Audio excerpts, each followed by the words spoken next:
Hari Om. Okay, so now next let us come to the topic system of linear equations. So you have already seen something like this in earlier classes. You know how to solve a linear equation which has two variables and there are two equations. You can find x and y by using elimination method or cross multiplication method or direct substitution method also. So if we have more number of variables, to solve them we will require more number of equations. So by using those three methods that you have learned earlier, solving a linear equation will be difficult. That's why we have to use the matrix method or determinant method. So what to do in this case? Suppose we have three variables and equations like this. So a1x plus b1y plus c1z equals to d1, out of which x, y, z are variables and others are constants. Similarly, a2x plus b2y plus c2z is equal to d2, a3x plus b3y plus c3z is equal to d3. So suppose we have this system of equations solving which we are going to get x, y and z. In matrix method, we represent them as a matrix something like this. So a matrix into another matrix will give us d1, d2, d3.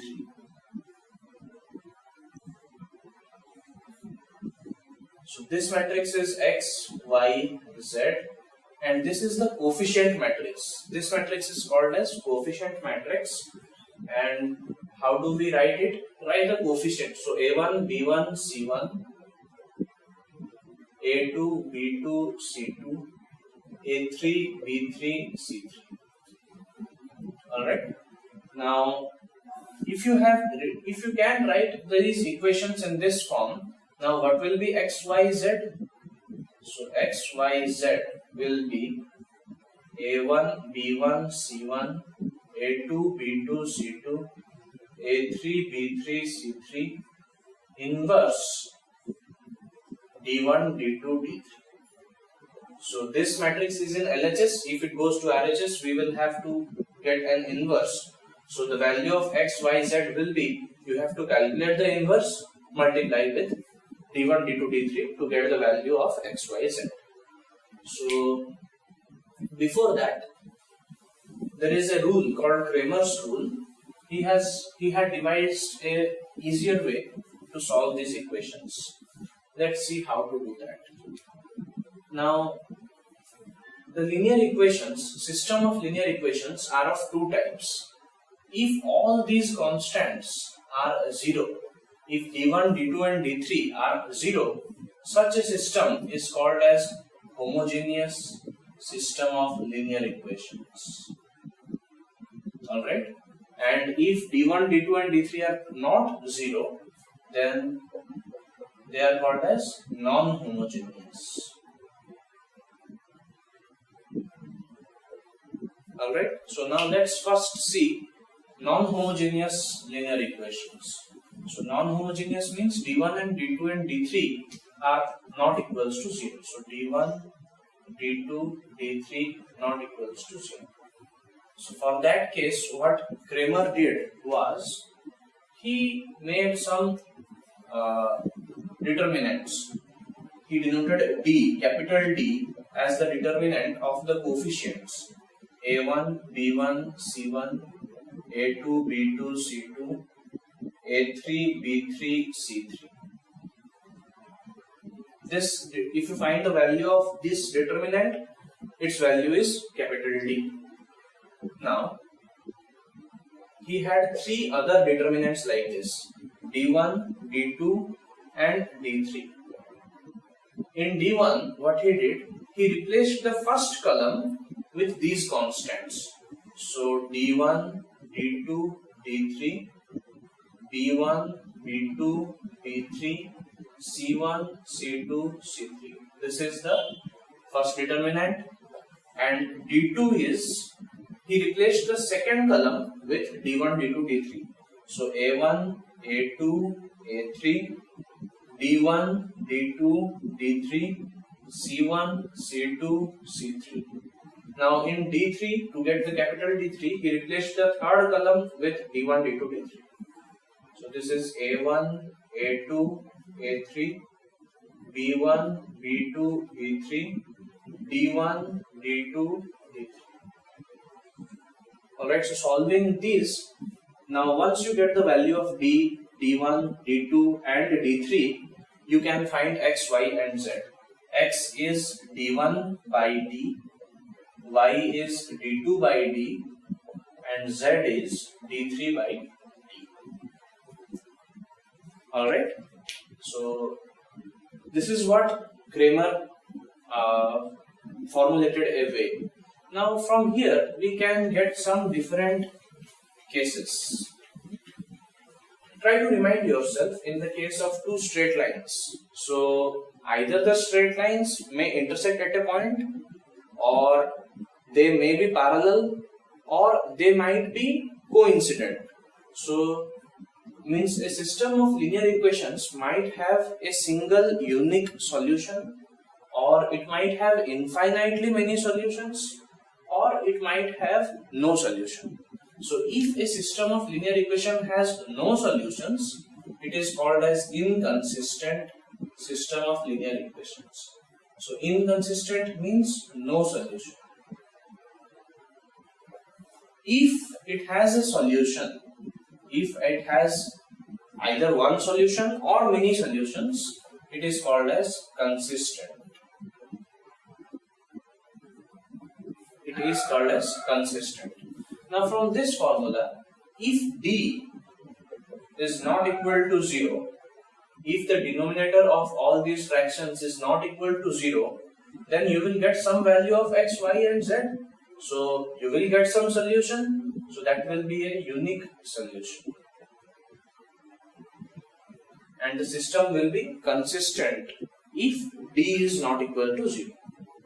Now, if D is equal to 0, if the denominator is 0, you won't be getting the values of X, Y, Z, because that will become not defined. And if along with this, D1, D2, D3, all are 0, if all the 4 D's are 0, then we will have infinitely many solutions.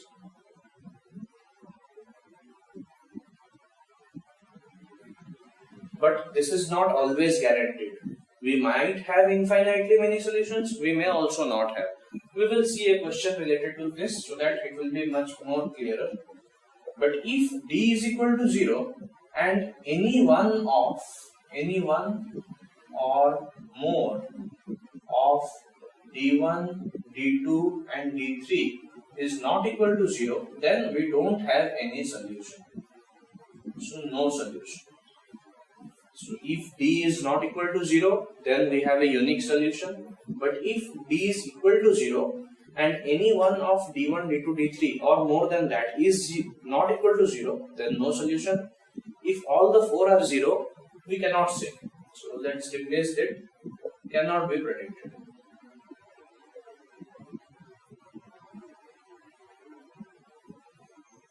Alright. So this is what Kramer has suggested, and this is what is Kramer's rule. So while discussing important questions in determinants, we will do some questions of Kramer's rule so that it will be much more clearer. But now we have considered this to be non-homogeneous. If the system is homogeneous means all the constants D1, D2 and D3 are 0. So this is 0, 0, 0. You can easily see that if we take x equals to 0, y equals to 0 and z equals to 0, all the equations are satisfied. So such a solution is called as trivial solution.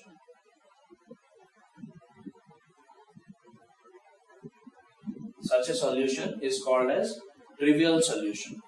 Alright. Now here the value of D is A1, B1, C1, A2, B2, C2, A3, B3, C3.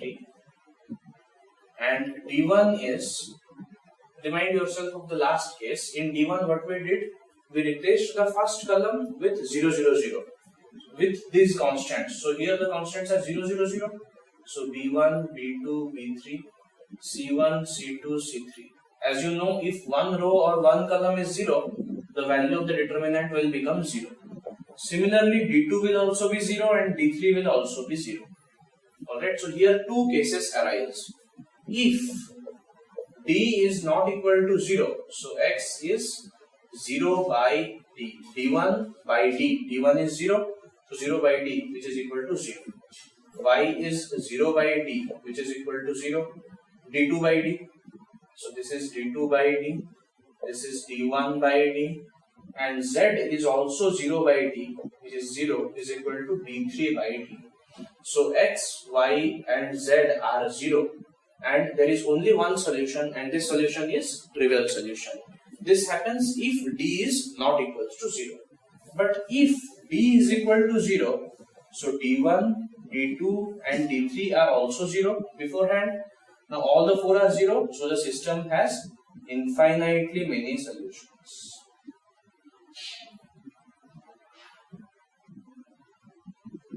Alright, so more than this, we will solve questions to be much more clear. Okay, so let's stop here today. Thank you.